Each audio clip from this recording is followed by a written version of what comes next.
नमस्कार मित्रांनो, मन धागा धागा जोडते नवा या मालिकेच्या आजच्या भागामध्ये सार्थक हा मनोजला शोधत शोधत इकडे तिकडे येत असतो आणि काही माणसांना तो आपल्या मोबाईलमधील मनोजचा फोटो दाखवतो आणि दादा काका यांना बघितले का असे विचारत असतो।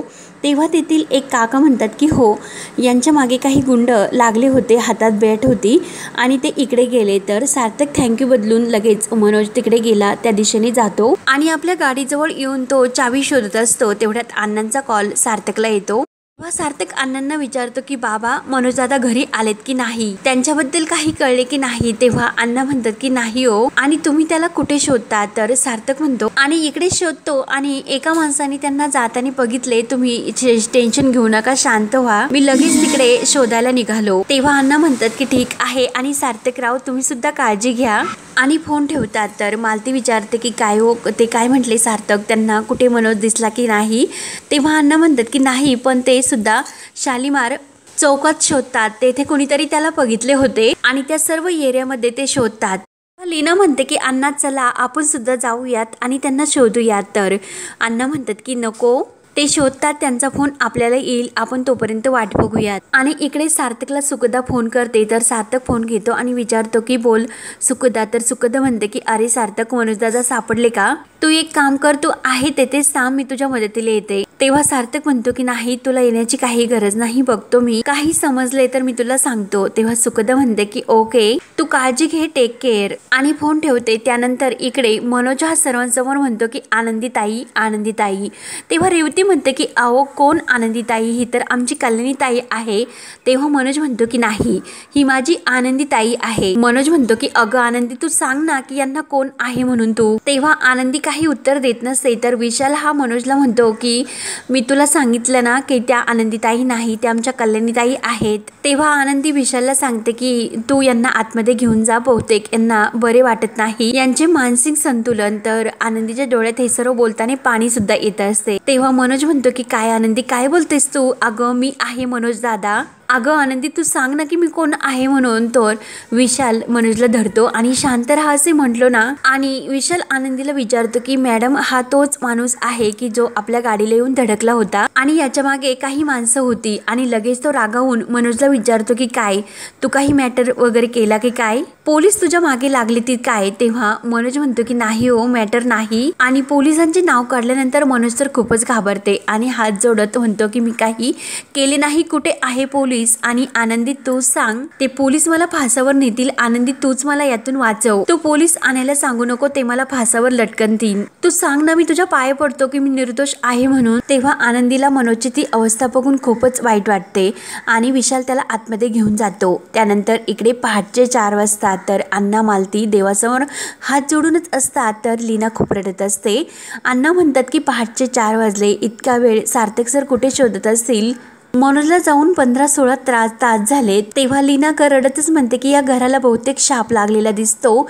तेव्हा मालती म्हणते की अगं लीना, काय बोलतेस तू? तर लीना म्हणते की आई, मी काय चुकीचे बोलते हो, मी बरोबर बोलते की या घराला दोष आहे। अण्णा म्हणतात की लीना काय बोलतेस तू? तर लीना रडत म्हणते की पहिल्यांदा आनंदी गेली आणि आता मनोज, सगळे एक एक करून सोडून जातात, आपले घर उद्ध्वस्त होत चालले, म्हणून लीना खूप रडते। तर अण्णा तिला म्हणतात की लीना शांत हो। तर लीना म्हणते की नाही अण्णा, हे घरच, ही वास्तू शापित आहे। अण्णा म्हणतात की अगं लीना, दोष वास्तूमध्ये नसतो, आपला असतो, आपल्या नशिबाचा असतो, लीना तू टेन्शन घेऊ नको मनोज येईपर्यंत। लीना रडतच म्हणते की अण्णा कसे टेन्शन घेऊ नको, कसे येतील ती, त्यांना तर कसलेच भान नाही। अण्णा म्हणतात की अगं असे काय करतेस, देवावर तरी विश्वास ठेव, मनोज येईपर्यंत। तर लीना खूपच रडत असते। तेव्हा मालती ते सर्व बघून देवासमोर येते आणि देवा, खरंच माझा माणूस यायलाच हवा, तुझे इतके उपास तापास केले, त्याचे काही पुण्य तू कधी हिशोबात धरलेच नाहीस का? अगोदर आनंदी गेली, आनंदीला जाऊन 6 वर्ष झालीत, तिचा काही पत्ता नाही, आमच्याच कुठल्या तरी पापाचे फळ असेल, अशी स्वतःची समजूत काढून ती परिस्थिती आज सुद्धा आम्ही स्वीकारली आणि आज तर आमचा मनोज सुद्धा आम्हाला अचानक सोडून गेला आणि आज त्याच्या सोबत जर काही विपरीत घडले तर माझ्या इतके वाईट कोणी नसेल, म्हणून ती देवाशीच भांडते। तर अण्णा म्हणतात की अगं मालती, तू देवाशी का भांडते?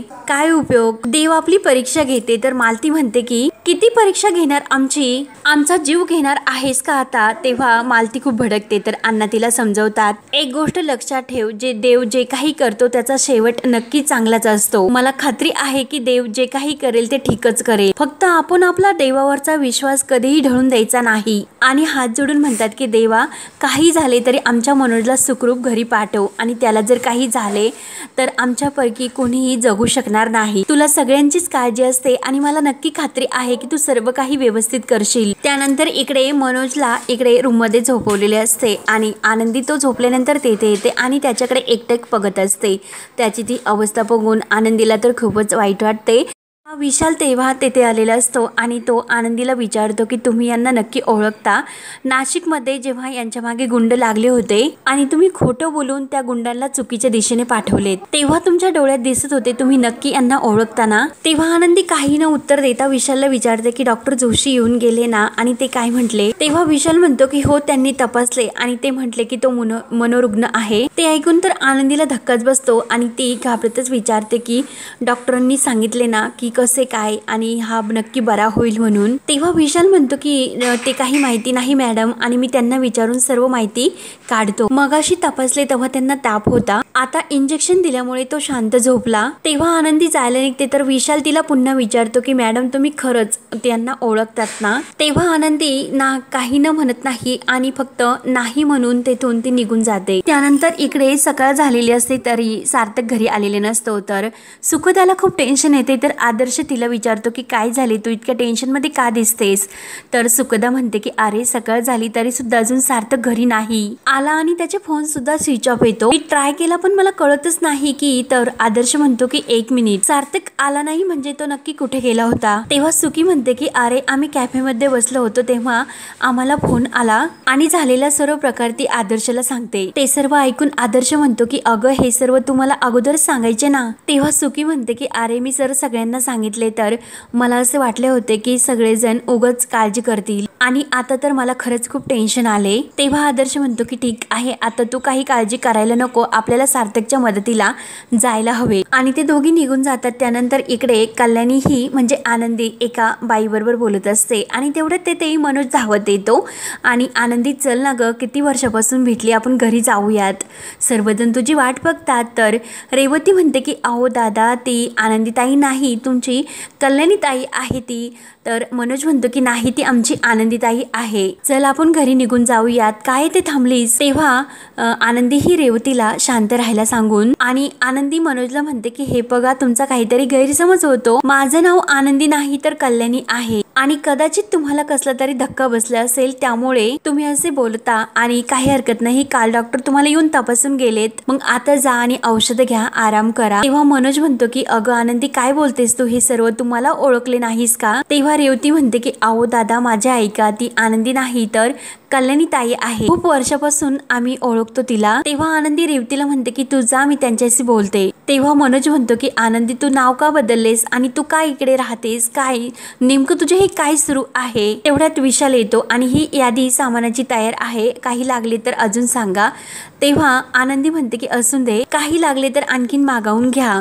तेव्हा मनोज म्हणत असतो की आनंदी हे काय चालले, कुठली जागा आहे ही, तू इकडे काय करते, चल ना घरी. तर विशाल त्या मनोजकडेच बघत असतो. तेव्हा आनंदी म्हणजे कल्याणी मनोजला म्हणते की तुम्ही शांत व्हा आणि आपल्या आश्रमाचा कॅन्टीन आहे ना, तेथे खरंच खूप छान चहा मिळतो, तुम्ही जाऊन तेथे चहा घ्या, काहीतरी खा आणि जाऊन आराम करा. आणि विशाल असे बोलून आनंदी तेथून जायला निघते. तर मनोज म्हणतो की ताई मला तुमच्या हातचा चहा मिळेल का. तेव्हा आनंदीच्या डोळ्यात पाणी येते आणि ती विशालला म्हणते की विशाल तू यांना कॅन्टीन मध्ये घेऊन जा आणि तिथून बाजूला निघून जाते. तेव्हा मनोजच्या डोळ्यात पाणी येते. तर विशाल विचारतो की भाऊ तुम्ही सारखे आनंदी आनंदी करता, नाशिक मध्ये सुद्धा तुम्ही आनंदीला शोधत होतात, ही आनंदी नेमकी आहे तरी कोण. तेव्हा मनोज म्हणतो की बहीण आहे माझी ती आणि अचानक ती आम्हाला एक दिवस सोडून गेली, तेव्हापासून डोकं थाऱ्यावरच नाही, काय बोलतो कुणाशी बोलतो काहीच कळत नाही. तेव्हा विशाल म्हणतो की भाऊ तुम्ही काळजी करू नका, तुम्ही आता आमच्या कल्याणी ताईंना ताई म्हटला वाटला त्या तुमच्या सर्व वेदना दूर करतील। तेव्हा आनंदी मागून हे सर्व बोलणे ऐकते आणि तिच्या डोळ्यात सुद्धा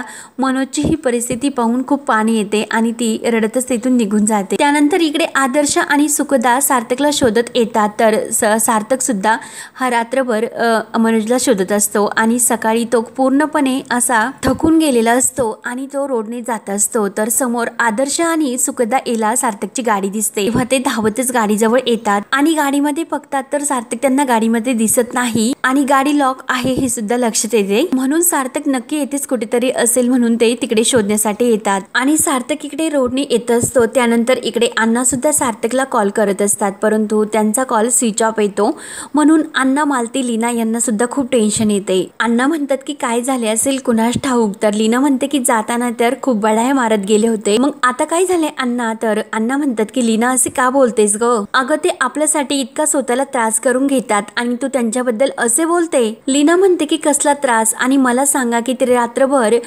मनोजला कसे शोधतील? ते निवांत जाऊन झोपले असतील आणि ते सुद्धा फोन बंद करून। अण्णा लीनावरच ओरडतात की लीना काय बोलतेस तू? सार्थकराव कधीही असे करू शकत नाही। तेव्हा लीना म्हणते की अण्णा एवढा कसला विश्वास तुम्हाला त्यांच्यावर? तेव्हा मालती म्हणते की लीना जरा शांतच राहा, तर लीना म्हणते की नाही आई, मी शांत नाही राहू शकत। सार्थक सर फक्त बोलून गेलेत, केले काय त्यांनी? सापडले का मनोज? आणले का मनोजला घरी? काय? तर अण्णा ओरडतात की लीना तुझे कुठतरी हे सर्व विचार थांबव, एकतर मला टेन्शन आले की सार्थकराव हे मनोजला शोधता शोधता तेच अडचणीत तर नसेल ना आले। तेव्हा मालती म्हणते की नाही हो, असे काही होणार नाही, सार्थकराव हुशार आणि धाडसी आहेत, ते कुठल्याही संकटात नाही सापडणार आणि माझा सार्थकरावांवर विश्वास आहे की ते मनोजला नक्की घेऊन येतील। मालती रागाने हे सर्व लीनाकडे बघत बोलते, तर लीना रागानेच आतमध्ये निघून जाते। त्यानंतर आनंदी रूम मध्ये येते आणि तिला मनोज भेटल्यापासूनचे सर्व त्याच्याबरोबरचे क्षण आठवतात आणि दादाची अशी अवस्था का झाली असेल, परंतु दादाला कळायला नको की तू आनंदी आहे म्हणून। आणि तेवढ्यात मनोज हा दरवाजात येतो आणि आनंदी असे म्हणतो आणि खुश होऊन धावतच येतो आणि आनंदी मला माहिती आहे की तू आपली आनंदीच आहे, तिचा हात धरून म्हणतो की तू माझ्याशी का खोटं बोलतो, इतक्या वर्षातून आपण भेटतो। तेव्हा आनंदी मुद्दाम खोटं सांगते की माझे नाव आनंदी नाही हो, कल्याणी आहे। तेव्हा मनोज म्हणतो की काय ग, तुला काय वाटतं की मी तुला ओळखणार नाही? मनोज आहे मी, लहानपणापासून आपण एका घरामध्ये मोठं झालो, मी तुझा दादा आहे आणि मी तुला ओळखणार नाही? तुझा आवाज मी ओळखणार नाही? हे बघ तुला आठवते का, मला उठण्यासाठी उशीर झाला तर तू मला उठवायची की दादा उठ, कॉलेजला जायला उशीर होईल, दादा तुला मॅच खेळण्यासाठी जायचे हे तूच मला म्हणायची। अण्णा कधी मला रागवण्यासाठी लागले तर हाच तो आवाज होता ना अण्णांना शांत करण्यासाठी। मला जर कधी वाईट वाटले, मी नाराज झालो तर कधी हाच आवाज मला म्हणायचा की दादा नको टेन्शन घेऊ, नको काळजी करू, सर्व ठीक होईल। किती सांभाळायची ग तुम्हाला, मला धीर द्यायची, माझे सात्वन करायची, मग हाच तो आवाज मी कसा विसरणार आनंदी? 6 वर्षांनी भेटलो आपण आनंदी, 6 वर्षांनी, मग तू तुझ्या दादाला कसे ओळखत नाही ग? का असे करते? तर तरी सुद्धा कल्याणी म्हणते की मी सांगितले तुम्हाला की मी आनंदी नाही, कल्याणी आहे म्हणून, मला असे वाटते की तुमचा काहीतरी गैरसमज होतो। तेव्हा मनोज ओरडून म्हणतो की नाही, माझा असा कोणताही गैरसमज झालेला नाही, बहिणीला मी ओळखतो आणि त्या बहिणीनेच मला भाऊबीजेला ओवाळले, या बहिणीनेच मला राखी बांधली। तेव्हा आनंदी स्वतःच्या डोळ्यातील पाणी लोपत म्हणते की कदाचित तुमची बहीण सुद्धा माझ्यासारखी दिसत असेल। तेव्हा मनोज म्हणतो की अच्छा, म्हणजे तू मान्य करणार नाहीस की तू आनंदी आहे म्हणून? ठीक आहे, मी आई अण्णांना येथे घेऊन येतो, मग त्यांची शपथ घेऊन सांग की तू आनंदी नाही म्हणून। तेव्हा आनंदीला तर धक्काच बसतो आणि मनोज जायला निघतो, तर आनंदी त्याच्या हाताला धरून थांबवते आणि त्यांना येथे कशाला आणता? तर मनोज म्हणतो की मग घे त्यांची शपथ। तेव्हा आनंदी मुद्दा म्हणते की काय हो, काय जबरदस्ती आहे ही, मी का घेऊ त्यांची शपथ? मी सांगते ना तुम्हाला की माझे नाव कल्याणी आहे म्हणून, मी तुमची बहीण आनंदी नाही, तुम्हाला काय हे सर्व खरे वाटत नाही? तेव्हा मनोज म्हणतो की कुणाशी खोटं बोलते तू? मनोजशी, तुझ्या मनोज दादाशी। आणि आनंदी मनोजकडे पाहत असते। तर हा भाग येथे संपतो।